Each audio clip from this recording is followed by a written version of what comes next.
Welcome back, guys, or if you're new to my channel, this is Automotive Anonymous, and that's the 2025 Mazda CX-50, but more specifically, it's the S Premium trim level, which has quite a few premium features, which you're about to see, and it's in a color that Mazda likes to call jet black mica, which, depending on the lighting you're in, either looks like a shiny black, or it looks like a very metallic-y, sparkly black. And today I get to share the good, the bad, and the ugly of the CX-50 to help you guys at home decide if this might be the right vehicle for you, so you can expect to see a walk around.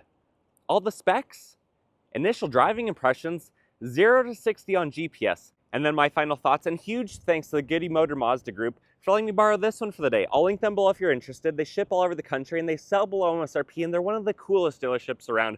And with that said, let's dive right into this review. And if you like Mazda, the CX-50, or my video, please be so kind to consider liking my video. I appreciate it. It helps me know you want to watch more stuff like this, and it helps you by having YouTube choose to show you more stuff like this. Thank you so much. But if you're new to the CX-50, there's actually quite a few things that you need to know. First of all, it's built by Mazda, which is one of the 5 mainstream Japanese automakers. The other ones are Toyota, Honda, Nissan, and Subaru. But Mazda is often known for high quality, high performance, or at least sporty feeling vehicles for their kind of economical price point. This is a unibody vehicle, so it's not a body on frame like a big SUV or a truck, because it's just a compact crossover. So it's actually not that large of a vehicle, and you'll notice that up close in person, despite having a lot of bold appearance and fender flares and an aggressive front and rear end. It's actually just a compact crossover that's about 15 feet long, but more on that later. These don't actually sell probably quite as well as Mazda was hoping for. They came out 3 years ago, or 3 model years, because this is 2025 now. The first one was 2023, and they've only sold about 20 to 40,000 units a year in the North American market, which includes Mexico and Canada and obviously the United States, but it's also sold in the Chinese market. Those ones are assembled closer to China. These ones are assembled in Alabama. So they share a plant with a few other vehicles, and they look pretty cool. Hopefully they start to pick up in sales, but the CX-5 is Mazda's bestseller, and so far that has been outselling these about 4 to 6 to 1 depending on the model year. One of the things that I most appreciate about Mazda is they do have a lot of top safety pick models. So this CX-5 is actually a top safety pick plus, and if you're new to my channel, my day job is doing physical therapy. So I've worked with way too many people in horrible car crashes, and so I really appreciate the safety features built into this, but also the thought and engineering to help you avoid accidents with all the active and passive features, and then the crumple zones and the thought just for how this can absorb impact so that impact doesn't translate to you. But if you're gonna want something like this, it's actually fairly affordable in today's market. A base model, of which there are 7 different trim levels, it starts at about $30,000. This one, being the S Premium, it's the 3rd lowest trim level. It starts about $34,000. And with that, you get some leather heated seats. You get a nice panoramic sunroof that actually opens on the front half of it.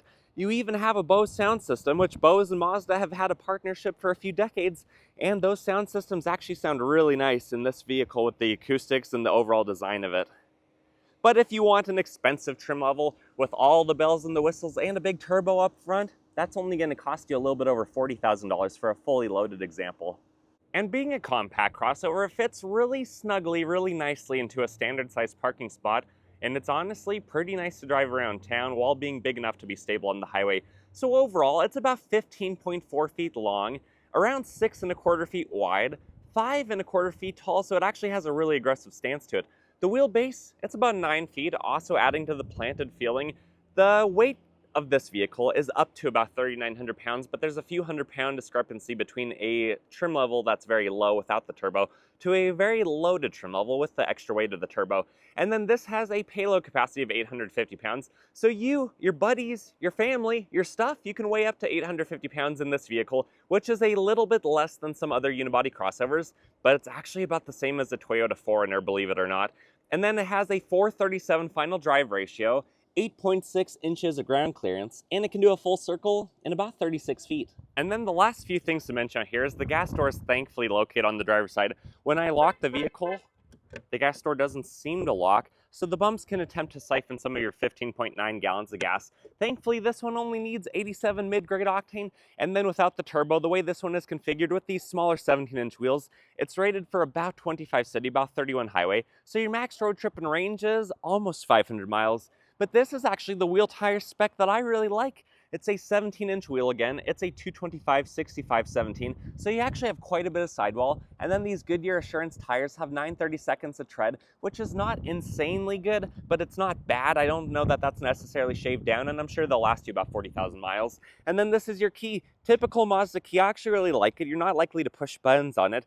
It has a physical, or it should have a physical key in the remote. At least some of these do, in case you ever lose the battery and you have to get in. And then this has lock, unlock, power liftgate, panic button, but you can leave it in your pocket because you do have proximity key features to lock and unlock the vehicle. The driver's side door panel is all black materials. They are soft touch. They're probably going to age well. You're reminded that you have Bose speakers, and there is a variety of materials, very soft door card, but it's very thin, so if you have a big, thick forearm, you might not be as comfortable there. Otherwise, you have your locks, you have another speaker, you have a pretty decent size, but not very wide snack and bottle holder, and then nothing really on the door sill. The mats are not yet installed. You have rubberized foot pedals and dead pedal, hood release, only a few options on this lower trim level. You have your automatic headlight, high beams, you have your basic lighting, stock ventilation, more ventilation, and then this is your, well, I guess it's mostly a cloth seat. There is kind of leather on the periphery of it, but it is heated and the heat feature works really well. And then the big pano moonroof up top. Sitting inside here is really nice. Again, the comfort of it is fantastic being a Mazda. It's very human-centric, ergonomically designed. The leather-wrapped wheel feels like high-quality, fancy leather, but it's not heated in this lower trim level. The horn, high-pitched, but fairly loud. Push-button start. The needles don't really dance, it just does a little bit of a rev. And then the gauges I actually really like, but there's obviously a lot of glare that can happen on the screen. Otherwise, voice and volume controls on the left, adaptive cruise on the right. And then this is your 10-inch display with the scrolly dial, so you can go through it. I'm not going to go through all the settings, but let me just show you, for example, vehicle settings, doors. Like, look at how many options you can have for just configuring your doors. There's a lot to go through in this system. But you have physical ventilation, you have some storage down here, you have some cup holders. This is your backup camera. The trajectory lines unfortunately do not move, but the clarity is reasonable, I would say. Drive modes to go into sport or down into off-road. It basically just changes the parameters of how the engine and transmission function. And then you have the rest of the scrolly dial features. You have the back button, the home button, the music button, the navigation if you have that set up. And then you have your voice and volume. You can hold this down and turn off the screen. And then you can set something up with Star. I don't necessarily like the French doors. You also have your wireless charger right here, but you do have a few plugins and you have a pretty decent sized space down there. Otherwise, you have your lights right here. They are LED on this one. You have a sunglass holder, and then you have your controls for the electronic sliding shade, and then to lift the front half of the power moonroof. Otherwise, let's turn it off and we'll hop in the back. The back of the CX-50, the door panel basically follows all the same theme and design, but you do have a few more broad, cheaper materials than some of the extra accents you got up front. Thankfully, you do have a big door pocket. And then this is your bench. It's a 60/40 split, and they're actually kind of heavy. They just barely clear it from my 5'11" driving position. But the floor lays almost flat, so you could maybe car camp in this. Otherwise, it looks like that's not held in very well because that just dropped pretty easily. But at 5'11", I have a few inches in front of my knees. I have less than an inch above my head. I have some ventilation, some plugins. This actually feels pretty good. You can see it's a little bit bouncy. But overall, actually it's really comfortable. And then visibility back here is decent. I wish the windows were a little bit bigger, but that would kind of take away from the sportiness. And remember, this is a very wide, very low vehicle, kind of like a Lamborghini Urus or something of that nature. So with that said, let's come around to the back. The back of the CX-50, I think it actually looks pretty aggressive and pretty bold. Personally, I'd maybe go with the Soul Red color, but you can see the Mazda emblem is the nose. You have the frowny face. You have some very stern eyes and maybe like some sideburns on the side. But overall, it's pretty cool. There's actually quite a few ways to get into it. You can open it with the lift button on the dashboard. You can climb through the back seats. You can push the button that's underneath the Mazda emblem. Now, of course, you could break the glass. That's not recommended though, but I recommend just using the remote. You paid for the power liftgate. Use it in the most convenient fashion possible. Back here, you have around 31 cubic feet of room. When you drop both sets of seats, which you actually have handles to do so, you have about 56. I guess the seat belt's doing too good of a job with the top safety pick plus rating to hold it in. Oh, yep, it's really held in pretty good. But back here, you have an LED light. You have a bag clip. You could probably put a privacy shade right there and pull it over to here. You have some good storage in the side of this. You have your mats that haven't yet been installed. You have a Bose speaker and a spare tire. Not a full size, but you have all the tools and everything else you need back here. And for being a compact crossover, you actually have quite a bit of storage back here at over 30 cubic feet. Otherwise, you can lock and lower, or you can just lower. And it does a pretty good job. It looks like both sides, both struts are electronically controlled. If you get a ride shotgun in the CX-50, nice door panel, all the nicer materials that are reserved for the front, the Bose speakers as advertised. Nothing on the door sill. This S Premium does not get power seats for the passenger. My backpack doesn't seem to notice the difference though. No storage on the side of the transmission tunnel or above the glove box. And you have a 2-stage tray. Actually has quite a bit of room for this type of compact vehicle. Well, with that said, guys, let's come around to the front. I'll pop the hood and I'll show you what the 2.5-liter Skyactiv 4-cylinder non-turbo engine actually looks like. Under the hood, you'll first notice that there are struts on this. So you don't even have a prop rod, which is a pretty nice feature on this Mazda. Some Mazdas also have a lot of liner to keep dust and debris out of the engine bay, which is something I wish every automaker did. But overall, this is actually a really straightforward engine. It is front-wheel drive bias, transversely mounted, but Mazda's all-wheel drive system, I would say, is just about as good as Subaru's. A lot better than like the Rav4s and the CR-Vs, where this is much more mechanical than those systems. You can see there is the engine mount where it's transversely mounted. The serpentine belt, the alternator, all that stuff is on the passenger side over here, so some maintenance items might be a little bit tougher. But because it's only 2.5 liters and 187 horse, 185 pound-feet of torque, it's pretty easy to work on, pretty reliable. You're probably honestly not going to actually have to be under the hood very often, but your reservoirs are scattered throughout your air filter, your baffling, your throttle body, your intake side, your exhaust manifold side, and the heat shield. That's where the turbo would be, very straightforward. You have your battery, you have a fuse box, and you have probably enough space and enough of a mechanical sense of what's going on with this engine that honestly I think this is really well designed, and I love that Mazda has a naturally aspirated 4-cylinder with a reliable 6-speed transmission. Good for them. I hope to see things like this not going away from Mazda for at least quite a while. But with that said, let's drop the hood and we'll take it for a drive.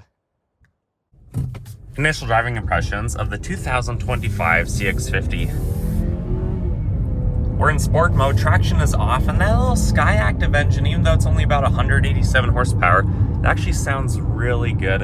It definitely does not pull nearly as hard as the turbos that I've driven in the past, or the ones that I'll be reviewing for 2025 soon. But it still has a lot of character and it sounds good. And to the best of my understanding, what I can find in this and how it behaves, there's no cylinder deactivation or auto start stop.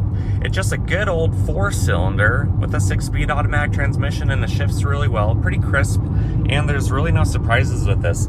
Visibility is pretty good. The A-pillar is not too wide. The B is a little bit wider. The C and the D are definitely pretty wide, but that's where those side mirrors come in. They look pretty sporty from the exterior. You can definitely see the big bold hips of the rear in it, and they're big enough that you do have pretty good visibility overall.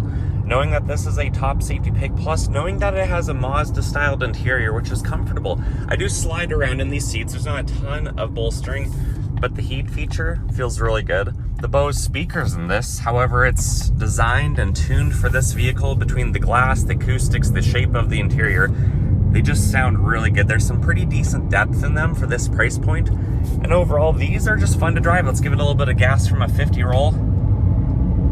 It didn't downshift, it just rolled out in the gear it was currently in, because it does get short-winded at higher speeds and at higher elevations, like today where we're over 4,000 feet above sea level. But overall, it just is a nice vehicle. This is a compact crossover, so it's definitely not huge, as you guys could see earlier in the initial part of the video. And when you're driving it down the road, there's just a little bit of dead feel initially, and then it quickly turns into the direction you want, which is probably good because this isn't a sports car, so you want to have a little bit of forgiveness so you're not jostling around your family in your little family SUV the whole time. Here's a bump. Actually handled that pretty well. I like that these are only 17-inch wheels on this S Premium trim level, and I like that you have quite a bit of sidewall with a 65 width tire. But overall, I like driving Mazdas. Mazdas are pretty fun, and there's a reason why I used to own a Miata. And with that said, let's get to the private road. We'll do a 0 to 60. 0 to 60 in the CX-50. Keep in mind, density altitude's over 4,000 feet, so it is down on power over 14%. But I'm in sport mode, traction is off, and I'll do a little bit of a brake rev. Let's see what it can do.